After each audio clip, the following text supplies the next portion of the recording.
Welcome to On the Vineyard. I'm Monica Brady-Meyerhoff, the publisher of the Vineyard Gazette Media Group on Martha's Vineyard. We're so glad you're here.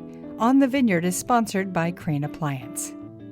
Have you recently come to the island and wondered what the heck is going on in the Woods Hole parking lot for the ferry? This is a $32 million project to erect this building. A lot of people will see it. It's kind of right in the middle of the parking lot over in Woods Hole. And this has been more than a decade-long effort.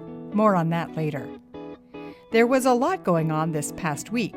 For Juneteenth, there was the traditional flag raising and walk to the water in Oak Bluffs. The Vineyard Gazette held a thought-provoking panel on the legacy and future of the Juneteenth holiday. It took into consideration the current hostile climate to diversity. One of the panelists urged people to continue to work towards DEI efforts in their daily lives by not using the acronym DEI, but always saying diversity, equity, and inclusion.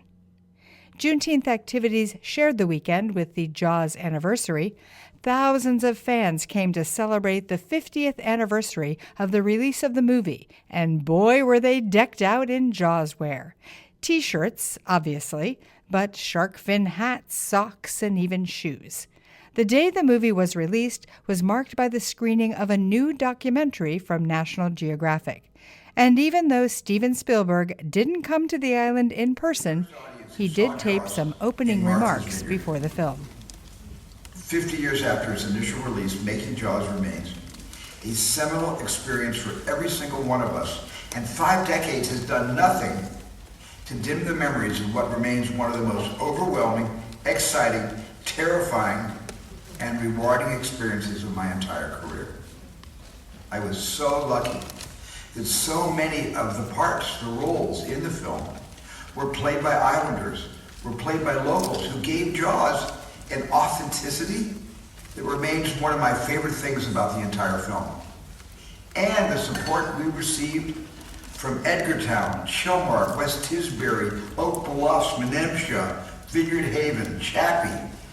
The only reason we were able to even finish the film is because of all of the support you gave us all across the island, as well as 12 miles out past the Cape Pogue Lighthouse.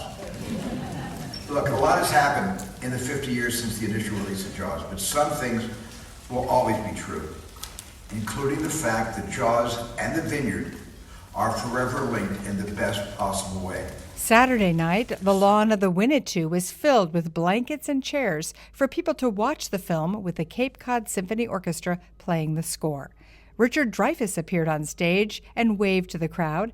He's the only living star of the 3 major players in the film. To watch Jaws outside, by the ocean, with the orchestra on stage made it a magical night. The big event, though, was the Vineyard Gazette's The Reunion Festival, held on the lawn of the Martha's Vineyard Museum on Sunday. Show me the way to go. I can't hear you. I'm tired and I want to go to bed. What a great day. Hundreds of fans mixed with islanders who were in the film to talk about their experiences. Stephen and Jonathan Searle sat next to each other, signing their photos in the Jaws commemorative magazine and telling stories. Stephen says when he and his brother were kids and chosen to play the prank shark and swim with the fin, it wasn't a big deal. We were just kids doing kid things. We had an opportunity to sit on the beach every day. They paid us, they fed us, and and then luckily we were picked to do this particular fin scene. And, we never made the credits, but everybody knows that scene, and they're like, yeah, I remember that, and they get a big smile on their face. The festival had great food, a raffle, and vendors selling fun things like a candle called Smells Like Chrissy's Last Swim. And, of course, music. You're gonna need a bigger boat. You're gonna need a bigger boat. If you want to stay afloat, you're gonna need a bigger boat. Musician Dan London wrote a special song for the event. I would say join us next year, but this kind of celebration really only comes around once every 50 years. That's the sound of the historic press in the Vineyard Gazette offices in Edgartown printing the paper. That means it's time to go upstairs to the newsroom and check in with Bill Evell, the editor-in-chief and the reporters on this week's news. Bill, what's going on this week?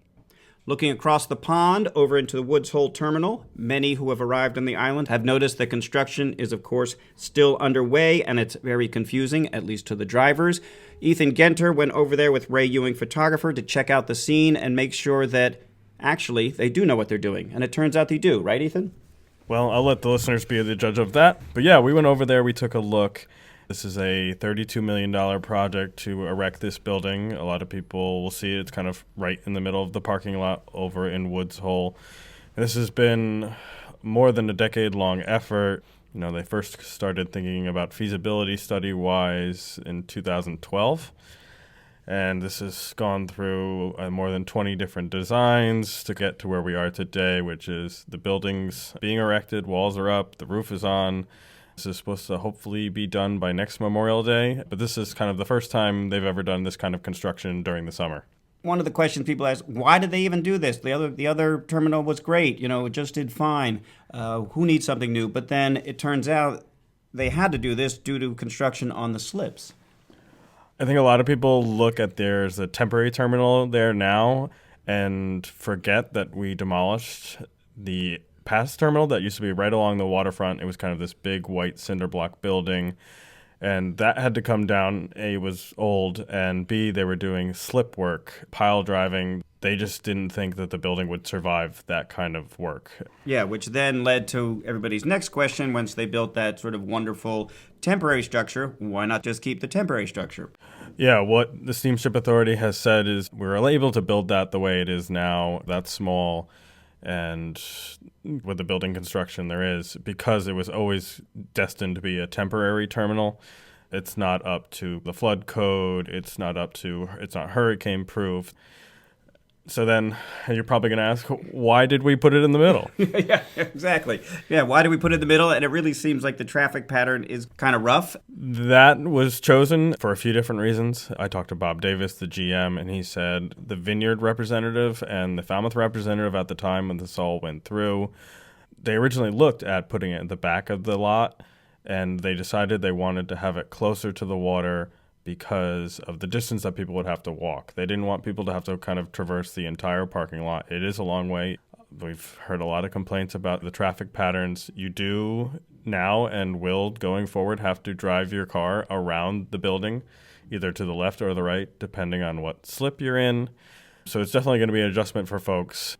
And over time, there were original plans for a certain design, but people pushed back on that. So how did we get to the current design? So the original one was going to be a 3-story building, and that got a lot of folks in Woods Hole mad about the view from the bridge looking out over to the water. And, this went back and forth for years about what the design would be, and they landed on this dual design where we're going to have the terminal building is going to be one level, glass and stone there, and then there's also going to be a utility building by where the entrance and exit road is to get back into Woods Hole Village. Yeah, and I guess there was some discussion of whether to continue construction of the summer or halt it. It's going to be continued in sort of a more modest way so that maybe some of the traffic jams will be lessened. Yeah, Memorial Day weekend, people will probably remember there was a lot of high winds, which canceled several ferries, and it became very chaotic. Woods Hole Road was kind of backed up with cars, people trying to get to the ferry, missing their ferry because they were stuck in line to get through for so long. So this is all things they're trying to work through. They're adding traffic details to try and help people with the organization of it all. They're talking about staging vehicles out in Katamet. So it's all obviously a work in progress, and we'll see how it all goes. All right. Thanks so much, Ethan, and always good to be reminded that we do live on an island. It can be difficult to get here. Now, we often toss around the word iconic all over the place, but Addison Antonoff has a story this week about a truly iconic vineyard organization, Gannon and Benjamin Marine Railway, started by Ross Gannon and Nat Benjamin back in 1980. It is a boat building operation on the Vineyard Haven Harbor, and it is, shall I say once again, it is iconic and incredible, but it is also about to go through a big change. Addison? Yeah, Bill, I went down there last week to talk to Nat and Ross and a couple other members of their team because Nat and Ross are handing over the reins of day-to-day operations. They'll still be at the boatyard working on projects, helping out, but they're formally handing over operations to one of their long-term partners, Brad Abbott, and then 3 members of their crew, Antonio Salguero, Christian Cabral, and Lyle Zell, who is Ross's son. So I went down to talk to them a little bit about the history of the Marine Railway and what it means to them.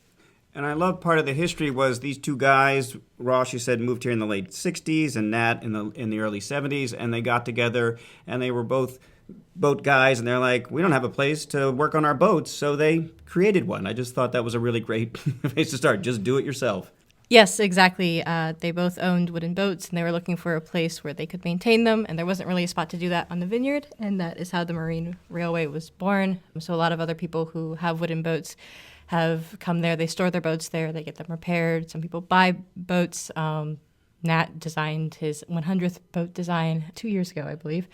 And so for the past 45 years, it's really become this community of people who love sailing and wooden boats. Yeah, and as you said, Lyle Zell is the son of Ross Gannon, and it really is a family down there, and a really ever-expanding family of the employees, the literal family, and a bit of a schoolyard, too. Some of these guys, Lyle and Christian, started when they were just kids. Yeah, when I went down there and interviewed them, one of them said that the 2 of them had grown up playing in the sawdust of the boatyard. So they've both been there from the beginning. Lyle doesn't remember the first time he started working there. It's just been part of his life. And he's friends with Christian, so he, would go down and hang out with his friends. Antonio, as well, has had a long history with Gannon and Benjamin. He was an apprentice there in the 80s and 90s, went to study yacht design, and he moved out west. He came back to work at Gannon and Benjamin. So they're all people who've been working together and living life together for a really long time. And Brad Abbott is sort of the elder statesman of the new crew. He's been a partner with the organization since 2011. I envied you getting to do the story and getting down there and spending time on the waterfront. It is always just a treat to go down there. Yes, absolutely. You can read more on these stories and all the news for free at vineyardgazette.com. Now for a reach back into the archives, let's go back to Jaws and hear from local Craig Kingsbury, who played the fisherman who had his head bitten off by the shark. He was also the model for Robert Shaw's character Quint. Film extras tell me that Steven Spielberg told Shaw to hang out with Kingsbury to learn a thing or two about being a salty fisherman. Here's Kingsbury, who died in 2002, talking about the traditional approach of smoking and brining herring. The old-timers would come down and get some and go home, and then a lot of them used to smoke them, smoked herring, and corned herring that's salted and then in brine. I used to hang them. You put a stick through their gills and about a dozen to the stick and then put them outside to sun-dry. That's dried herring. And then salted herring in brine, that's herring salted once, and then you boil up your brine, make it strong enough to float a potato, fish nice and clean, and then pour that in on them. Make sure they stay under that brine, put a weight or something, that they don't bob up and let the air get, because that'll spoil the whole damn bunch. It won't spoil just one fish, it'll spoil them all, and then you just keep it that way. And when you want a couple of brined herring, take them out and make sure once again the rest are well under the brine. That excerpt of Craig Kingsbury comes from a 1994 interview with Lindsay Lee, courtesy of the Martha's Vineyard Museum. Our theme music is from island composer and musician Michael Hayden. He did a fantastic job playing at the Jaws Festival last Sunday. Now, if you like the show, please follow us so you won't miss an episode, and tell a friend who loves the vineyard. Thanks to our sponsor, Crane Appliance. Their appliance experts listen to your needs and help you choose the right appliances for your home. Crane Appliance. They call the Cape and Islands home. I'm Monica Brady-Meyerov. Thanks for joining us on The Vineyard. Talk to you next week.